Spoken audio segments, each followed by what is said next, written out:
Programang ito ay rated SPG. Striktong patnubay at gabay ng magulang ang kailangan. Maaaring may masiselang tema, lengguwahe, karahasan, sexual, horror o droga na hindi angkop sa mga bata. Naku, lagot na dahil sa'yo, Hayon. Nabuking na tuloy kayo ni Ari. At talaga nga namang nabismode nyo siya. Hala kayo. Sinabi na nga ni Hayon na siya ang may kasalanan. Kaya willing siyang mag-quit sa work niya para di na madamay si Maya. Kaya lang, nakakaloka dahil umamin si Maya. Kaya talaga ang gumawa ng mga pagkain. At inaako niya ang consequence nito. Sinasabi niya ni Hayon kay Arif na di naman dapat sisihin si Maya. Total siya naman daw ang pasaway sa kusina, kaya siya na lang ang mag-quit. Nako, nag-walk out na si Hayon. Grabe ka kay Maya, Arif. Sakit ng sinabi mo na liars don't belong in your kitchen. Ang sakit naman neto para kay Maya dahil instant fired ang ginawa mo. While inaayos na nga ni Maya ang kanyang mga gamit dahil tuluyan na ngang nasisante siya, ay natouch naman ako sa mga ka-workmate niya. Dahil isa-isa silang lumapit kay Maya upang ibigay ang iba't ibang mga chef knife na gamit nila bilang pagsuporta nila kay Maya sa pagsali nito sa cooking contest. Nakakaiyak at nakakatouch talaga. Kaya galingan mo, Maya, dahil lahat sila ay naniniwala sa husay at kakayahan mo. Go, Maya, ipakita mo ang husay mo sa pagluluto. Ipanalo mo ang contest na yan. Fight, fight, fight. Sa sobrang bilis nga ng pangyayari ay napaiyak at napayakap na lang si Maya kay Hayon. Damang-dama talaga natin ang lungkot at panghihinayang. Sayang talaga dahil na-promote na nga si Maya sa work.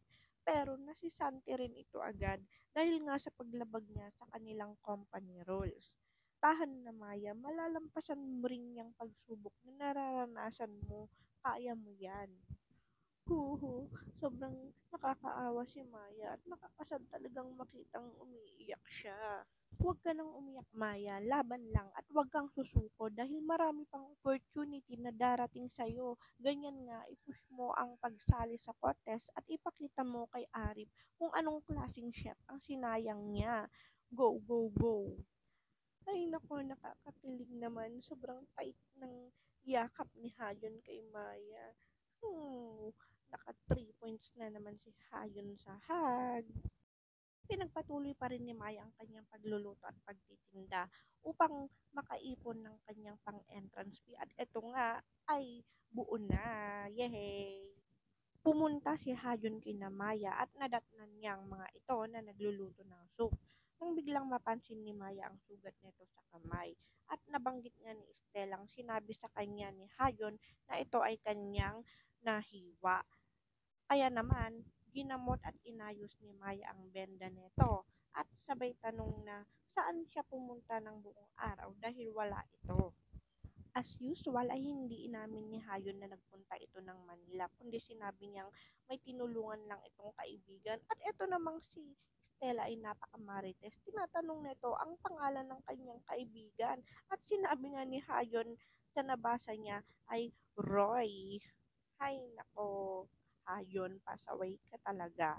Habang nagkikwentuhan ang tatlo ay may na-receive nga si Maya na text at binasa ito ni Stella. Good news dahil qualified na si Maya sa pagsali sa International Cooking Competition. Yehey, ang saya naman. Congrats, Maya. Sa kabilang dako naman ay pinapabalik na si Hayon ng kanyang assistant dahil kailangan na ito sa kanilang kumpanya. Naku, Hayon, bilisan mong bumalik. Baka huli na ang lahat pagbalik mo. Umaasa pa naman sa'yo ang lahat ng mga trabahador nyo sa Korea. At ikaw lang din naman talaga ang may kakayahang i-manage ng maayos ang kumpanya ninyo. Kaya wag mong hayaang mapasa kamay ito ng iba. Eto na, competition day na mga kachika. At muling nagkita nga si Arif at Maya dito. Nako, nakakainis tong si Arif dahil pinunana naman niya si Maya na di neto sinunod ang advice niyang wag munang sumali sa contest dahil hindi pa neto kayang makipagsabayan. Nagpasaring ring ito na wag sanang lumabag sa mga rules sa contest gaya ng paglabag niya sa company rules nila. Ngunit sa kabila ng nangyari, sinabi ni Arif na naniniwala pa rin siyang maraming potensyal si Maya sa larangan ng pagluluto at nag-good luck ito sa kanya. Ilang minuto na lang at mag-uumpisa na ang contest. Nang magkaproblema pa sila Maya dahil nawawala ang kanyang mga kitchen knife na gagamitin. Naku, sino naman kayang nagsabotahe kay Maya? Paano na yan? Wala nang gagamitin mga kutsilyo si Maya. Buti na lang at naisip ni Maya ang mga kitchen knife na binigay sa kanya ng mga chef sa work niya. At dali-dali naman itong kinuha ni Hajon sa boarding niya. Naku, Hajon, bilisan mo ang pagkuha para may magamit si Maya. Go, Maya, galingan mo. Tumataginting na $35,000 lang naman ang grand prize. Yay! Go, Hayon, bilis, bilis, bilisan mo kunin. Back ka na agad. Round 1. Naku po, may timer at pabilisan ng pag-prepare. Grabe, talagang halatang kabado si Maya kaya napatulala pa ng konti. Go, Maya, go! Dito nga sa round 1 mga kachika ay susubukin ang galing at kakayahan nila sa paggamit ng kutsilyo. Hala, nakakaasar naman. Paano na yan? Sobrang purol ng kutsilyo na gamit ni Maya. Mahihirapan talaga siya neto. Pero buti na lang at talagang magaling si Maya kaya natapos niya ito on time. Good job, Maya. Kaya naman, sa hudyat ni Arif ay mag-proceed na sila ni Stella sa next preparation. Go, Stella! Ayusin mo yung pagtanggal ng balat ng chicken. Kaya mo yan. Go, Stella! Go, go, go! At eto na nga, tapos na si Stella. Yay! Ang galing talaga ni Stella. Ngunit, ay! Anong nangyari? Nasugat ng kamay ni Stella at nalagyan ng dugo yung manok. Naku naman. Bagsak, no, ang sabi ni Arif. Kaya uulitin na naman nila ni Maya ang pag-prepare sa chicken. Naku, paano na yan? Mag-isa lang si Maya. Wala na siyang kasama. Go, Maya, kaya mo yan. Go, go, go, go. Naku, nakakaasar talaga itong kutsilyo na gamit ni Maya. Talagang nagpapatagal dahil sa purol. Naku, asan ka na ba kasi Hajon? Nawawalan na ng pag-asa si Maya at umaandar pa ang oras. O, bilisan mo na, dumating ka na. Worried na rin si Arif tignan dahil hindi pa rin natatapos si Maya. Hay, salamat naman at dumating ka na, Hajon. Ang tagal mo. Go, Maya, bilisan mo na. I-prepare mo lang mga kailangan. Ang galing talaga ni Maya. Super speed ng ginagawa niya. Go, go, go. May marami pang minutong natitira. Ang galing talaga ni Maya mag-ano ng mga isda. Go, Maya. Huwag kang papatalo sa mga kalaban mo. At ayun na nga, ang bilis niya mag-prepare talaga. At nababalatan na rin niya yung chicken. Go, Maya. Ilang minutes pa. Go. Bilis, bilis, bilis, Maya. At eto na nga, tapos na si Maya. Yay! Nakaabot siya sa oras. Ay, salamat naman. At approve ito kay Arif. Yay! At dahil nga sa husay ni Maya sa pag-prepare, kahit pa medyo nagka-problema sa gamit niyang mga kutsilyo, ay nakakuha siya ng pinakamataas na point. 98 points lang naman ang nakuha niya at siya ang winner sa round 1. Yay! Congrats, Maya! Yes, ang saya-saya! Palakpakan si Maya! Agad naman niyang pinuntahan ni Maya at Hayo si Stella at kinamusta ang kanyang nasugat na kamay. At sad to say, ay mga ilang araw pa ito bago gumaling. Naku, paano na ang round 2? Kailangan ni Maya ng assistant chef. Hala, paano na to? Problema na naman. Kawawa naman si Maya, lagi na lang may hadlang at problemang dumarating sa kanya. Hayo, anong gagawin mo? Tulungan mo si Maya. No, Maya, hindi ka pwedeng mag-back out dahil rank 1 ka na sa round 1. Huwag mo sayangin yung pagkakataon. Fight lang. Nako, Hajon, gumawa ka ng paraan. Alanganin nang makakuha si Maya ng ibang kasama niya. Kaya, protektahan mo si Maya. Tulungan.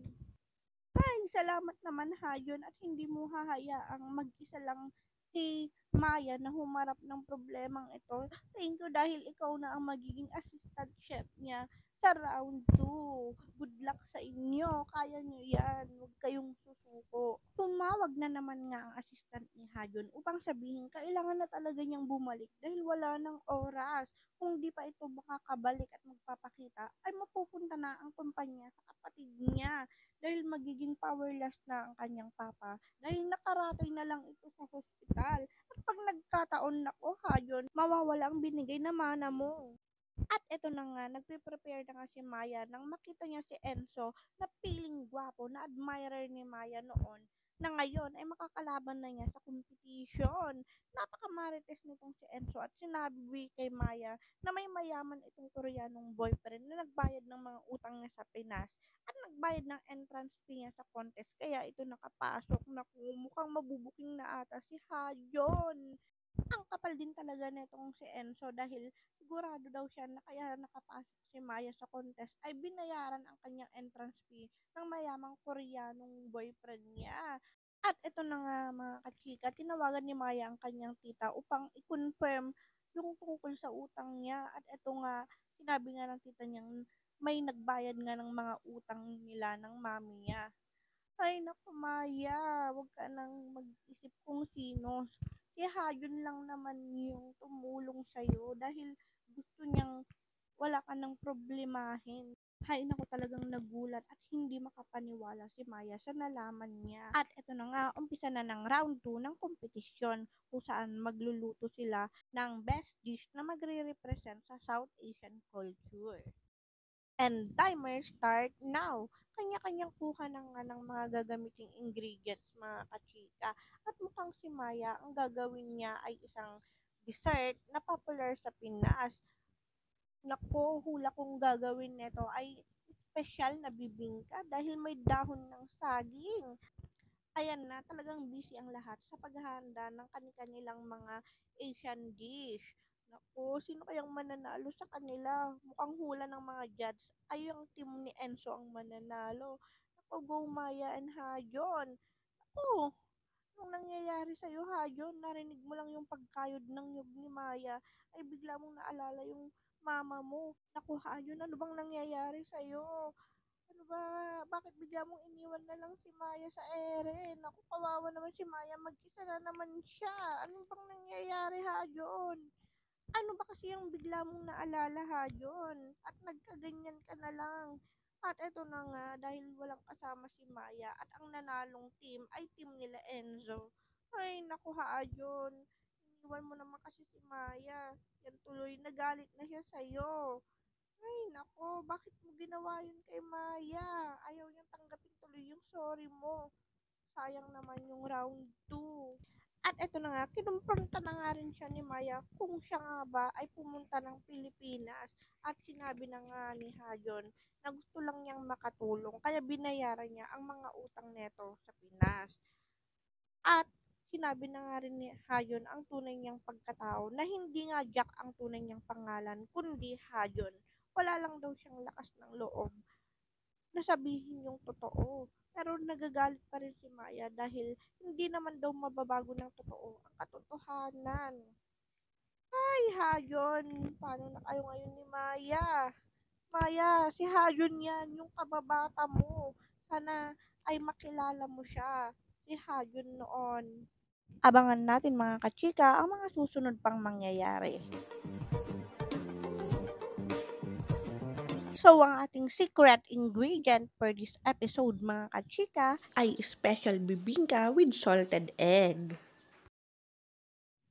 So, ito na nga mga kachika, gagawa tayo ng special bibingka with salted egg.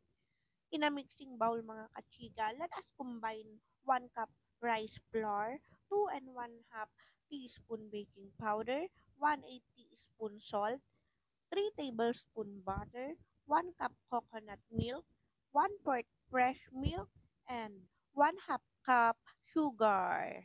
Yan ang mga ilang ingredients sa ating special bibingka. Pagkatapos nating ilagay sa mixing bowl, ay haluin natin itong mabuti mga kachika hanggang ang lahat ng ingredients ay mag-mix. At lagyan na natin ng 3 pieces ng egg. Yan. Pagkatapos nating lagyan ng 3 pieces ng egg, ay haluin natin itong muli ng mabuti. At pagkatapos nga natin makombine at ma-mix ang mga ingredients mga kachika, ay ilagay na natin to sa baking pan na may dahon ng saging. Pagkatapos nga natin ilagay sa baking pan mga kachika, ay i-prepare na natin na hiwain ang ating salted egg. Dahil itong salted egg mga kachika ay ilalagay natin toppings niya na magdadagdag sarap sa ating special bibingka. Then, i-preheat na natin ang ating oven sa 375 degrees at lutuin na. At pagkatapos nating lutuin mga kachika, ay pahiran naman natin ito ng butter sa tuktok niya. Pagkatapos natin mapahiran ng butter, syempre, ay lalagyan na natin ulit ng toppings na mag-a-add flavor dito. Lagyan natin ng toppings na cheese sa tuktok nito. At syempre, lagyan din natin ito ng grated coconut. Napakasarap. At ito na nga, ready to eat na ang ating special bibingka.